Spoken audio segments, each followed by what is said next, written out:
All right, ladies and gents, welcome back. So today let's take a look at actually putting to the test some of the information we've been talking about with the idea of osmosis. Sometimes I find that kids actually make better connections when we actually start putting some numbers to things. So let's try some practice problems today. So for each of the problem sets that we're going to work on, there's a couple of things that we're going to remember. So we're going to have a sort of pseudo cell, a permeable membrane that's placed into a beaker that's going to contain certain dissolved substances inside that membrane, as well as things outside in the beaker itself. So our membrane is going to be permeable to things like glucose, potassium, sodium, water, and iodine. All right, that's what we're looking at right here. Now remember that that term permeable means that things can pass through. So glucose can go through the membrane, potassium can go through the membrane, as opposed to being impermeable. In this case, it's going to be impermeable to that starch. So that means starch can't go through the membrane. Something else that's going to come up in a particular question is just this idea that when you mix iodine and starch together, you actually get this bluish black color. So iodine by itself is sort of yellow, the starch is white. And when they mix together, they go through a chemical reaction and create this bluish black color change. Something else to keep in mind as we're working through these problems is the idea of what does isotonic, hypertonic, and hypotonic actually mean. So if we review what we were talking about in the last set of notes, that prefix iso means that things are going to stay the same. So when I look at water movement, there's no net movement, meaning that the water is moving in and moving out at the exact same rate, and so they're basically canceling each other out. If I have 10 molecules of water moving into my cell, then I also have to have 10 molecules of water moving out, and so if I balance out that what's on either side of the cell, it basically nets or results in zero. There's nothing being added, there's nothing being taken away. And so as a result of that, your cell shape is going to stay the same. In a hypertonic solution or environment, remember that hyper means more, there's more solute outside the cells than compared to inside. So as a result, that water gets sucked out. It's being pulled out, it's being moved out of the cell. And so your cell is shrinking, it's being dehydrated. Okay. Hypotonic, on the other hand, means that there's less solute. So less solute outside my cells means more water. So what ends up happening, that water then moves into my cells, the cell swells up. All right, so let's try this. So if I take a look at problem set A, the first thing we're looking at is this scenario. I've got 90% glucose outside of my beaker, 10% glucose inside. So if all I want to take into account right now is that glucose, first question I want to ask myself, is this particular membrane permeable to glucose? So go back to what this says. My membrane is permeable. There's glucose. It is permeable. So yes. All right, that membrane is permeable to glucose. Now that I know that that glucose can go through the membrane, the next question becomes, will that glucose diffuse? Well, are the percentages of glucose on either side of the membrane identical? No, I've got 90% outside, 10% inside. So that means that they're going to end up diffusing till they can balance each other out, until they can get to a state of equilibrium. So this is an example of passive transport. All right, that glucose is going to move from where it's high to where it's low. So right now, where it's the highest, it's that 90% in the beaker. It's lower inside that pseudo cell. And so, yes, that glucose is going to diffuse. Where is it going to go? From an area of high to low concentration. So from that 90% glucose to that 10% inside the cell. So it's going to move in. Now let's take it from a standpoint of osmosis. All right. Well, these are solutions, right? So any solution has to add up to 100%. So if I take a look at the amount of water inside my cells, well, currently of that 100% solution, 10% of it is being accounted for by glucose. So what does that mean? Well, 100% solution minus the 10% that's being accounted for the glucose means the rest of the solution must be water. And so I've got 90% water inside my cells. Let's go out into the beaker. Again, 100% solution, currently 90% of it is being accounted for by glucose. So 100 minus that 90% from glucose leaves us 10% water outside my cells. So now if we assume that glucose isn't going to move, we're just worried about the water, Is osmosis going to occur? Well, take a look at the percentages of water. Are they identical inside my cell versus the beaker? No, I've got 90% inside, 10% outside. All right, so yes, osmosis is going to happen.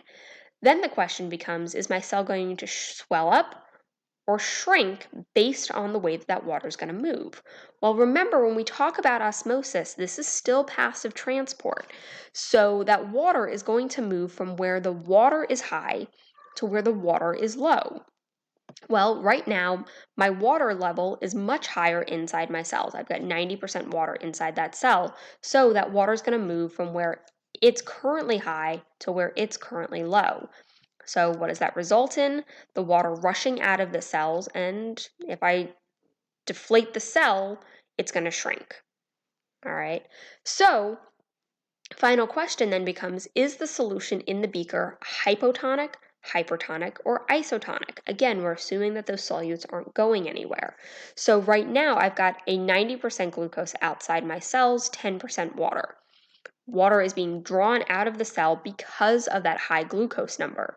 So remember, a higher number, hyper means high, and so my cells are currently in a hypertonic environment given this particular set of conditions. If I take a look at problem B, now let's make it a little more complicated. So I've got 60% glucose, 10% starch in the beaker, 10% glucose, 60% starch in the cell. But let's take it one step at a time again. So my first question, is the membrane permeable to glucose? Can glucose pass across this membrane according to the set of parameters we've been told? And the answer is yes. So is the glucose going to diffuse, and then in what direction? Well, this is still passive transport. So it's going to go from where it's high to where it's low. Where is it currently higher? That's 60% outside in the beaker, so it's going to move to that lower percentage inside the cell. Now I've got starch on top of it. So if I go back to that initial set of instructions, did it tell me that starch is permeable? And in this case, it's not. So is the starch going to diffuse? Well, not really, because it can't go through the membrane. So it's sort of a not applicable question. It can't diffuse. So will it? No. All right, and so it really doesn't matter which direction, even though the numbers aren't identical, even though there's 60% starch inside, 10% outside, it really doesn't matter because the starch is just a big carbohydrate. It's too big, it can't pass across that membrane, and so it's stuck where it is. All right, let's take it from the osmosis standpoint again. So how much water is inside my cell right now? Well, 10% of it's being accounted for by glucose, 60% is being accounted for by starch. Remember, I have to add this all up to 100%, so what's left over to be water? 30%. Go on the outside, same idea. 60% glucose, 10% starch, so what's left over to make that 100 to be water?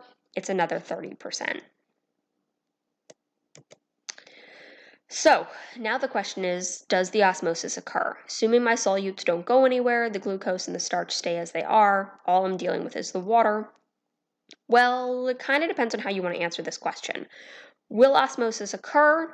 You could tell me no, right? Because the number percentage of water is 30% inside, 30% outside, so they're identical. You could also tell me yes, but then you would need to clarify the fact that the water is going to move in the same direction. So will the cell stay the same? Yes, because the water is going to move in and out in the same direction. So the amount of water moving into my cells is equal to the amount of water moving out, so there is no net movement of water. So if we're going to stay the same, that means we're dealing with an isotonic solution. All right, so let's try this one. So I've got potassium, sodium, and starch inside my cells at 10% apiece, 100% water outside my cells. So let's take it again, one solute at a time. So is the membrane permeable to potassium? We're told it is. So if I've got 10% inside my cells, there's nothing written outside except for 100% water. So what does that mean? There isn't any potassium at all. So 10% inside my cell, 0% outside my cell. So what does that mean? It's going to move out. If I go to the sodium, is it permeable? Yes, it is. And again, 10% inside my cells. There's nothing written outside, so it's understood to be a 0. So once again, the sodium's going to move out as well. Is the membrane permeable to starch? No. So is it going to diffuse? Doesn't really matter what the percentages are because the starch can't go across the membrane. All right, let's take it from the standpoint of that water again. Now I've got 10% potassium, 10% sodium, 10% starch inside my cell, leaving me with 70% left over to be accounted for by the water. I've got 100% water outside my cells, so that's already done for me. All right, there is no solute at all. It is just pure water. So, do the numbers equal out? Is there the same number of water inside and outside? No. So will osmosis occur? Yes. Now that water's still going to move from where it's high to where it's low. So what's that going to result in? Well, I've got 100% inside, 70% inside. So that water's going to rush in. My cell's going to swell up. All right. So what does that put me into? This is a hypotonic solution. All right, let's take a look at problem set D. So I'm told 38% glucose, 15% sodium, 3% potassium, 5% starch. That's all in my cells. Outside my cells, I've got 40% glucose, 20% sodium, 1% potassium. So first question just is, which solutes are capable of crossing? Which of these materials are able to go across my membrane? All right. So when we go back to that initial set of instructions, what does it tell me? Well, it tells me that the glucose can pass, the sodium can pass, the potassium can pass, but the starch cannot. All right, so starch isn't going to move, the rest of these are, so which direction are they going to go? Well, if I take a look at the glucose, I've got 40% outside, 38% inside. It's going to go from where it's high to where it's low, even if it's not a huge number, so it's going to move in. Your potassium's also going to move, your sodium, your Na+, is also going to move in from 20 to 15%. Your potassium, on the other hand, is going to go the other direction. It's higher inside the cells than outside, so it will move out. All right, again, let's take a look at the water percentages. So if I add up everything that's in my cell, subtract it from 100, that leaves me with 39% left to be part of, or to be accounted for by the water. Outside my cells, I also have 39%. So will osmosis occur?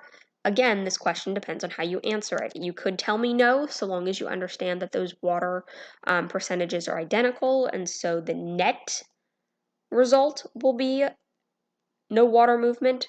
That being said, although your cell will stay the same shape, the water movement going in and going out is still happening. It's just happening at the same rate, and so it's balancing itself out. So what am I dealing with in this case in terms of a solution or an environment that cell is in? It's another isotonic situation. So let's take a look at this idea. So same setup as problem D with the solutes in and out of the cell, but now let's take a look at a pretty classic example of identifying how molecules are moving. I can't see any of this by just staring at a beaker and a cell or a membrane in a beaker. So what happens? Well, a common way to test this is to use starch and iodine. All right, so starch is white. Iodine is yellow. I mix them together and they're going to turn this sort of purplish black. They go through a chemical reaction and they cause that color change. So the first question here is, if I add iodine to the beaker and I wait a few hours, I come back to that beaker and I check what the color of the solution in the beaker is, what should it be? And your answer is that the solution in the beaker should stay yellow. There's no starch in that beaker. I've got glucose, I've got sodium, I've got potassium. The starch is all in the cell, but remember that the starch is impermeable to that membrane, meaning it can't pass it, meaning it can't get out of the cell. So I can put as much iodine into that beaker as I want. It's never going to come in contact with the starch in the beaker itself. And so it's going to stay that sort of yellowish color. Now let's take it from this side. So I add the iodine to the beaker. I wait a few hours again, but now rather than checking the color of the solution in the beaker, I'm checking the color in the cell. This time, is it going to stay yellow, or am I going to get that purplish black reaction to occur? And in this case, I will get that purplish black inside the cells. The iodine is permeable to the cell, so that iodine will move from where it's high outside in that beaker where I put it to where it's low. There was nothing in the cell itself, so that iodine moves into the cell, interacts with the starch that is in the cell, causing that